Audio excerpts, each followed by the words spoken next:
بسم الله الرحمن الرحيم إن الحمد لله نحمده ونستعينه ونستغفره ونعوذ بالله من شرور أنفسنا ومن سيئات أعمالنا من يهد الله فلا مضل له ومن يضلل فلا هادي له ونشهد أن لا إله إلا الله وحده لا شريك له ونشهد أن سيدنا ومولانا محمدا عبده ورسوله إن الله وملائكته يصلون على النبي يا أيها الذين آمنوا صلوا عليه وسلموا تسليما أما بعد Assalamu alaikum wa rahmatullahi wa barakatuh.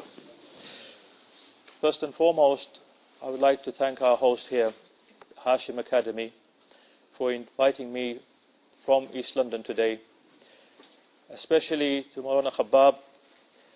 And as he mentioned, this is not the first time I've actually been here. Exactly 3 years ago, the 1st of January 2015, I was here and we delivered a program on Aqidah related matters which lasted I think for at least 3 hours or so. So Alhamdulillah, this time round the subject matter is also very fundamental and very important. This time the topic is the science of Hadith, Ilm al-Hadith or Ulum al-Hadith, the knowledge of Hadith. And the format today is manifold. There's going to be a number of issues that are going to be mentioned and interconnected and related to the science of Hadith. So the format today, what I want to go through is this. First and foremost, I want to talk about Hadith, its meaning, concept and authority. I want to then speak about the chain of transmission, al-Isnad. Then something about the Ijaza system. Then after that, we'll talk and go through a famous poem called the Baykuniya poem that everyone should have, inshallah. And we're going to go through it point by point. It's 34 lines or so. We're going to try and explain it. And after that, we're going to talk a bit about what is a maqra'ah, a recital of a classical text of Hadith. Then, if we get time, I'll mention the chain of transmission back to Sahih al-Bukhari. And after that, inshallah, there will be a recital of the 3 linked chains found in Sahih al-Bukhari, which are the shortest routes that Imam al-Bukhari gave back to the Prophet ﷺ, which is about 3 links. So there's about 22 narrations. And after that, we'll mention, if we have time, the chain or chains of transmission back to Al-Awail As-Sunbuliyya. And this is a work which mentions 42 hadiths going back to 42 works of hadith compiled in earlier times. And these will be read, inshallah, by those who have been selected. So let's go into this issue. We have about 90 minutes of the first intense session. I want to talk about hadith, its meaning, concept and authority, before we build up to studying the Baykuniya poem. So the word hadith, I'm sure many of us know what hadith is, but from a technical perspective, we need to define what is a hadith. So we can say that the Arabic word hadith, literally it means a form of communication. Story, conversation, religious or secular, historical or recent. And whenever used as an adjective, as a descriptive, it means something new. It's been used in the Quran as well, approximately 23 times. The scholars of Hadith have mentioned that the word Hadith itself comes in the Quran al-Karim 23 times. So let me just give you some examples. Usage of the word Hadith in the Quran. The scholars of Hadith have identified this as well. So for example, in Surah Zumar verse 23, Allah has revealed time after time the most beautiful Hadith, meaning a message here in the form of a book, meaning the Quran. So the word Hadith here means the Quran, some sort of information for mankind. Secondly, for example, in Surah Al-Qalam verse 44, then leave me alone with such as reject this hadith, meaning the Quran. Again, means the Quran. Stories of secular or general nature, the Quran mentions, for example, in Surah Al-An'am verse 68, and whenever you meet such as indulge in blasphemous talk about our message, meaning the Quran, turn thy back upon them until they begin hadith, meaning conversation of some other things. So in different verses, the word hadith can have different connotation, different contexts, different meanings, and so on. From a historical perspective as well, the word hadith has been mentioned in the Quran. For example, in Surah Taha, verse 9, has the hadith of Musa reached thee? Meaning the story of Musa alayhi salam. And current stories or conversation, for example, Allah mentioned in Surah Tahrim, verse 3, when the Prophet ﷺ confined a hadith, meaning a secret here, to one of his wives. Something between themselves only. So we may conclude that this word has been used in the Quran. The word hadith is not novel if you think about it. It is mentioned in the Quran approximately 23 times. in the sense of story or communication or a message, be it religious or secular in nature, from a remote past or the present time. So the word has got different connotation depending on the context of the verse. Now, usage of the word hadith in the sayings of the Prophet ﷺ is next we want to look at. So yes, the Quran confirms that the word hadith has been utilized in different contexts. But what about in the prophetic saying, the sayings of the Prophet Muhammad ﷺ? The word was used in the same sense by the Prophet ﷺ as it has been used in the Quran, and some examples to follow. So, religious communication. Firstly, religious communication. The Prophet ﷺ has said the best hadith is the book of Allah. Here, communication to mankind. This is a hadith in Sahih al-Bukhari. The best hadith is the book of Allah. So the best form of communication to mankind is the book of Allah. And also the Prophet ﷺ, Allah illumines a man who hears hadith from me, preserves it carefully and passes it on to others. So the Prophet himself is telling his companions, hear carefully what I've said and transmit it to those after you. So this is also a hadith found in Musnad Ahmad ibn Hanbal. A secular or general conversation or a tale. The Prophet ﷺ has mentioned one who tries to eavesdrop on the hadith, meaning conversation here, of the people when they dislike his doing so and want to keep away from him in the hereafter, hot copper would be poured in his ear. This is a hadith in Bukhari. So the Prophet himself has used the word hadith. This is nothing novel. The Quran has mentioned it. The Prophet ﷺ himself has mentioned it, because we get today some people, a movement out there that denies the hadith as well. They reject the hadith as an authority. They say we only accept the Quran as an authority. Another way of looking at the word hadith, historically, the Prophet ﷺ said, you may transmit hadith from Banu Israel. Meaning what they've mentioned, transmit it, but we don't have to believe in it, just transmit it. This is also in Sahih al-Bukhari. Also, it can refer to a current story, or a secret, or a conversation. The Prophet ﷺ said, if someone tells a hadith, meaning a secret in this sense, then goes his way, his words become a trust. So if you're in a majlis and you hear something, then it becomes a trust, an amana. You're not entitled to go out and reveal what you've heard unless you're given permission to hear.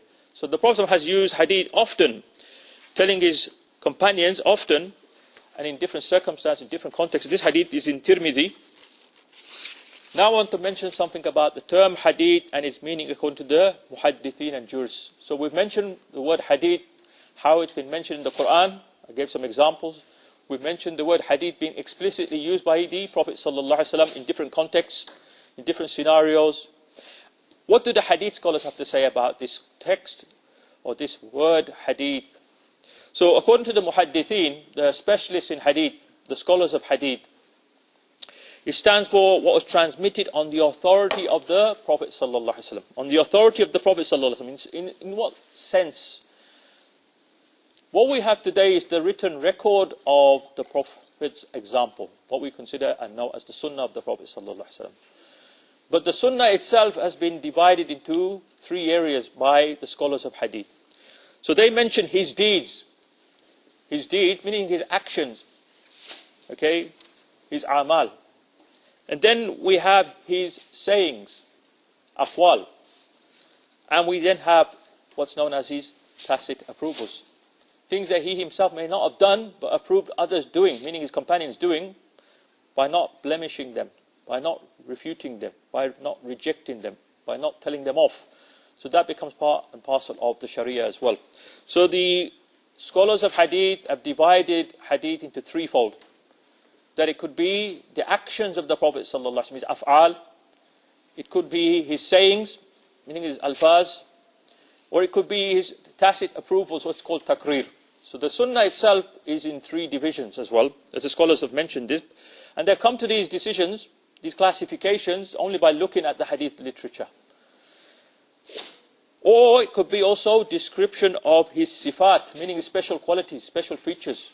So we have some a'immah, some imams of hadith from early times who have mentioned the attributes of the Prophet ﷺ, described his appearance, his mannerisms, what he wore, how he wore certain items like his hat or his turban, what length were the garments, where did they exceed to, and what colors they were, what did he eat, when did he eat, how much did he eat, and so on. All of this has been mentioned. For example, Imam at-Tirmidhi, he has a book called Shama'il al-Muhammadiyah. This book we know is available not just in Arabic, also in English with commentaries as well. One of the best you find in English, Sheikh Muhammad Zakaria Kandelu's book. You can find it in the market easily. And you don't want to buy it, you can find it online easily these days. Just put the name in English. I'm sure you'll find the download of it.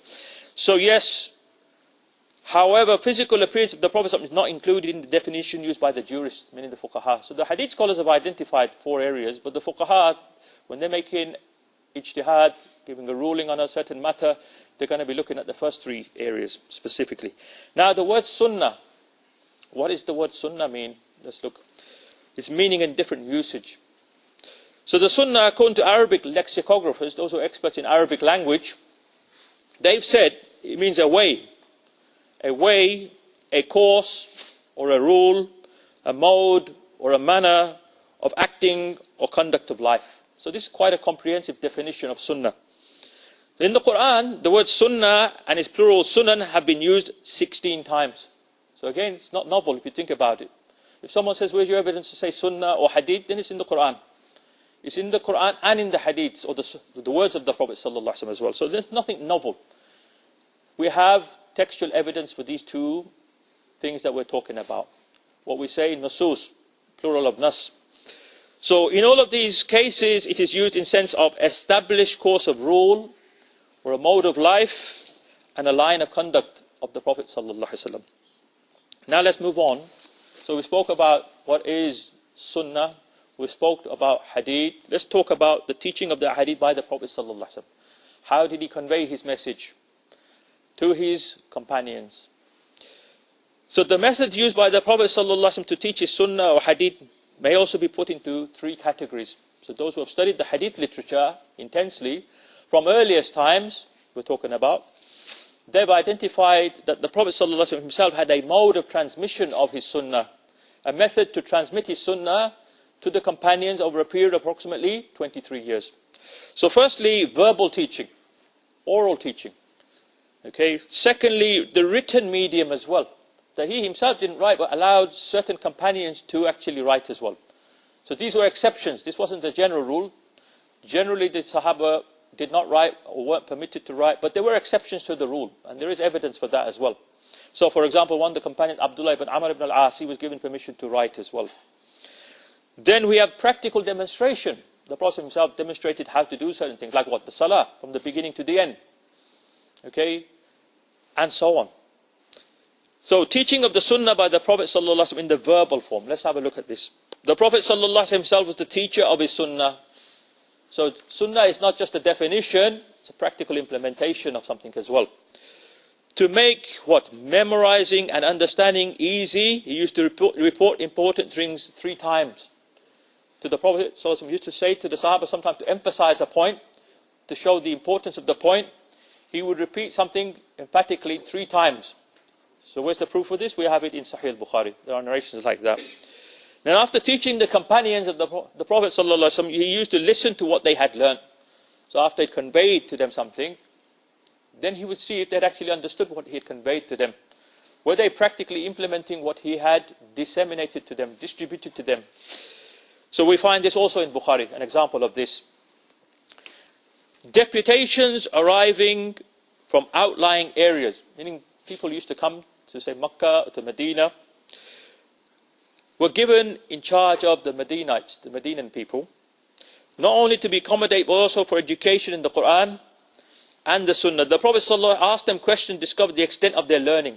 So people used to come from outside Medina or Makkah, and after he'd mentioned something to them or taught something to them, he would question them. Did they understand? Why? Because they're going to go away and they're going to convey that message to others who may embrace Islam or may have already embraced Islam as well.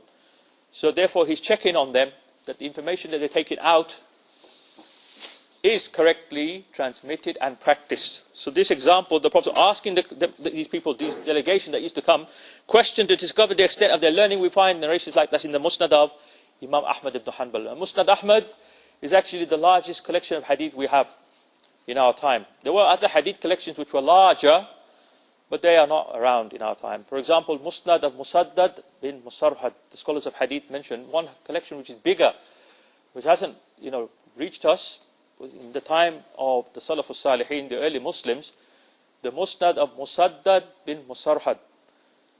was much larger than the Musnad of Ahmad ibn Hanbal. But we have had Musnad Ahmad after Imam Ahmad's time. It wasn't compiled by his own hand, but compiled by one of his sons, Abdullah. Abdullah, the son of Ahmad ibn Hanbal, he compiled it. And it's been transmitted consecutively until it's reached our time. This is the largest single collection of hadith. More than 27,000 hadith within it. So it's a huge collection. And even in our time, scholars have paid attention to this book, the Musnad of Ahmad. There are different recensions, different editions out there. And if you look at the different editions that are in print I'm talking about, you see they have different number of hadith as well.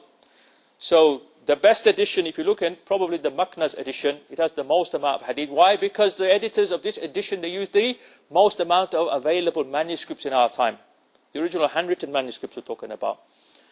If you want an edited edition, the best edition, I'm talking with takhrij, underneath the footnotes mentioning the sources for the same hadith in other books of hadith and gradings of the hadith into authentic, inauthentic, and the background to some narrators. Then you get the 50-volume edition edited by Sheikh Shu'aib al-Arnaut and his team. 50 volumes.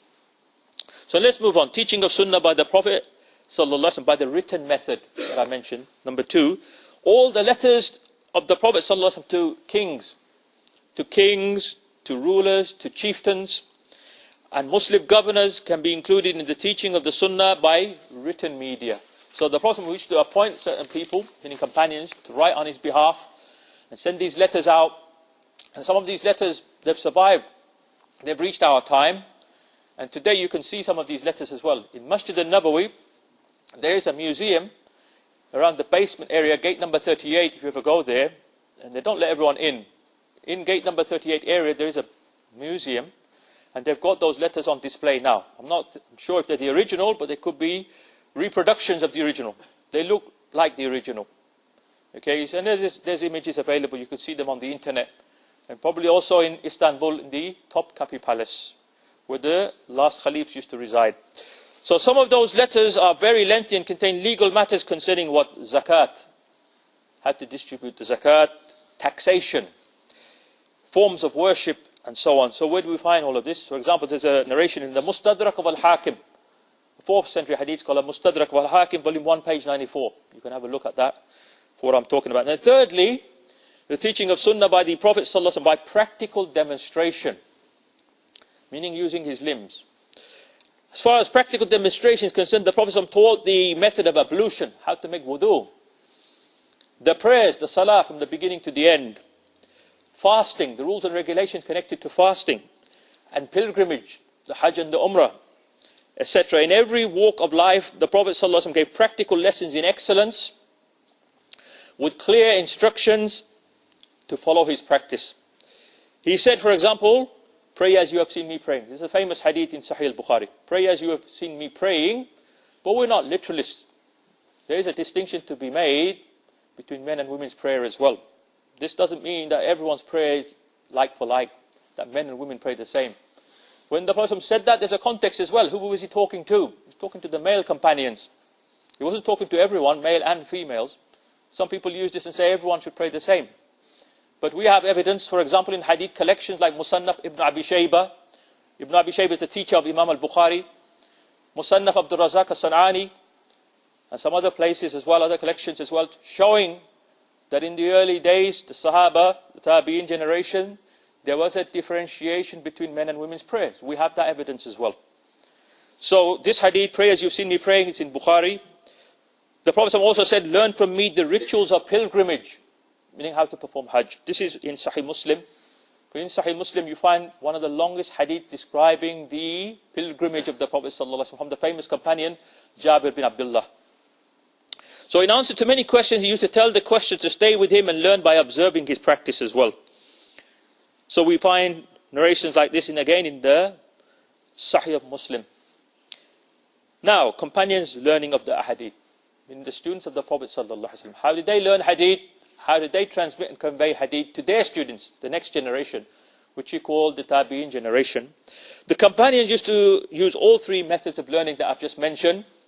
1, memorizing. B, recording on paper.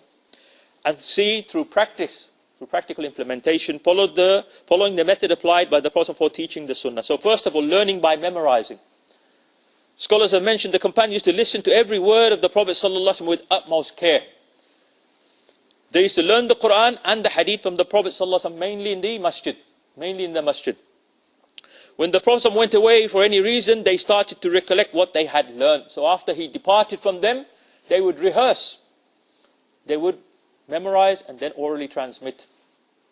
This practice has been described very well by the Sahabi Muawiyah bin Abi Sufyan, what we just mentioned, where you can find it in the Mustadrak of Al-Hakim. There's a narration in there describing this practice, what I'm just mentioning. The same evidence can be seen in the statement of the Sahabi Abu Darda. Okay, in the Musnad of Ahmad ibn Hanbal, there is a reference, volume 6, page 443. This practice can be seen in its culmination in the statement of Anas ibn Malik, the servant of the Prophet ﷺ. Anas ibn Malik, a young companion who accompanied the Prophet for what, how many years? 10 years approximately, 10 years. He says, Anas, we sat with the Prophet ﷺ, maybe 60 persons in number, and the Prophet ﷺ taught them hadith. Later on, when he went out for any necessity, we used to memorize it amongst us. When we departed, it was as if it cultivated in our hearts. So Imam Al-Khatib Al-Baghdadi, a famous 4th to the 5th century scholar, died 463 after the Hijrah, has mentioned this in his book Al-Jami'. And one of the greatest scholars of hadith in later times, after the Salaf I'm talking about, who actually compiled the information connected to ulum al-hadith, all aspects connected to ulum al-hadith, knowledge of hadith, is Al-Khatib Al-Baghdadi. He has described every branch in intricate detail, with the methodology that he would give the chain of transmission, sanad, or plural asanid, going back to the earliest person who said so and so. Either the Prophet, the Sahaba, Tabi'in, Tabi' Tabi'in, or such and such Imam after them as well. So this person we can't do without. Al-Khatib Al-Baghdadi was an expert on many branches to do with the science of hadith. So, moving on. B, companions learning of a hadith through writing. As I've mentioned, writing, the second mode. The companions learned the hadith by recording it in writing as well. There are a good number of companions who recorded the hadith of the Prophet ﷺ. Okay, so if you want to see more of what I'm saying, more in-depth description of all of these points, you can get the book by the late Shaykh Muhammad Mustafa Azami, who passed away early last week. Just early last week, he passed away in Riyadh. He was about 85 years of age, originally from India. He did his studies in Darul Ulum Deoband, and then he went to Al-Azhar University. Then he came to Britain in the 60s, and he did his PhD at Cambridge University in 1966-67. And he's written book, Studies in Early Hadith Literature, in English, where he also addresses the objections of the Orientalists as well. Then he moved to Saudi Arabia, to Riyadh, and taught there, edited a few hadith works, for example, the Sahih of Ibn Khuzaymah, and some other works as well. So he passed away last week. If you want far more detail, this is probably the best book to get. Studies in Early Hadith Literature by Dr. Muhammad Mustafa Al-Azami, rahimahullah ta'ala. So then, companions learning of a hadith by practice. By practice, as I said, that's the third method. Now it's essential to remember that the Sahaba, the companions, put into practice what they learned by heart or by writing. So they weren't just academics, just witnessing the Prophet ﷺ, memorizing things, writing things, but practically implementing the sayings of the Prophet ﷺ, just as they did with the Quran, once explained to them as well. So the knowledge in Islam is for practice at the end of the day. We're not academic theoreticians when it comes to Islam.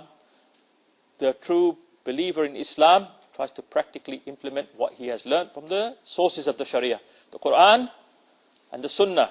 But not just that. We don't just say Quran and Sunnah.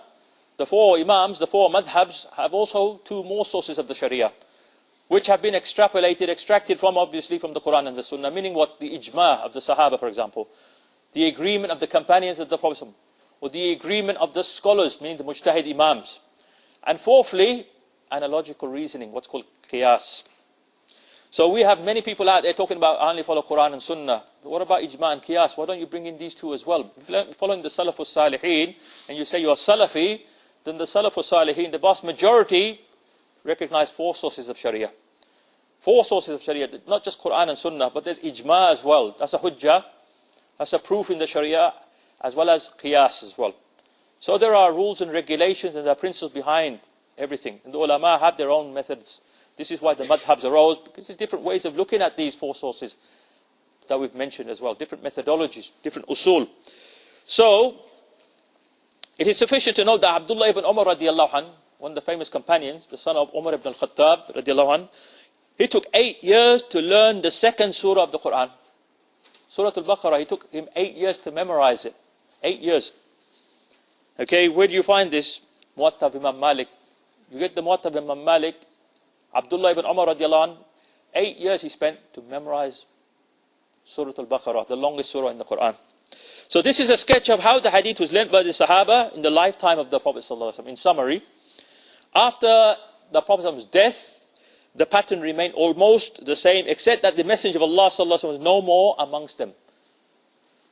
Now we shall throw some light on this subject in the period after the Prophet ﷺ's death. So the hadith weren't just contained to that period, the period of the best generation, in the time of the Sahaba. They continued to flourish, continued to be transmitted orally, mainly orally, the oral transmission.